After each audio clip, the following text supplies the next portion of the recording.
ஒரு American multinational company 200 விவசாய கிராமங்களை அழிச்சிருக்கு. 3 வேளை பசி எடுக்கும் போது சாப்பாடு ஞாபகம் வர்ற நமக்கு அத விவசாயம் படங்களோட ஞாபகம் என்னைக்காவது வந்திருக்கா?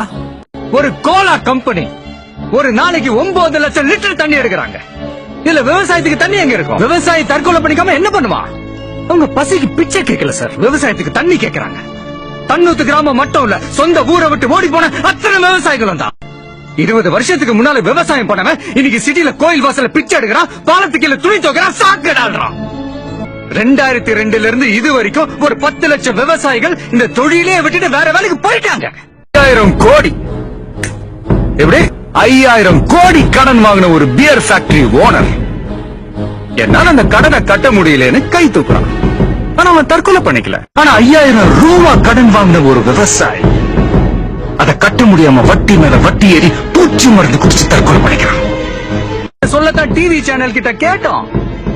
ஆனா டிவில லேகியம் வைக்கவும் சமையல் செய்யவும் டான்ஸுக்கு மார்க் போடவும் டைம் இருக்கு.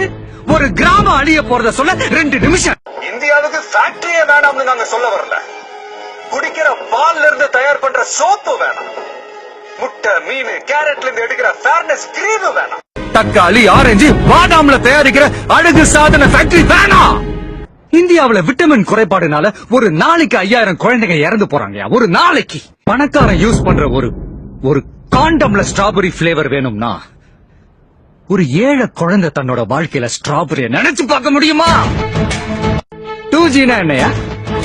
அலைக்கற்றை, காத்து, வெறும் காத்த மட்டுமே வித்து கோடி கோடியா ஊழல் பண்ற ஊரியாது. செல்போன் ஆடம்பரம், தண்ணி அத்தியாவசியம்.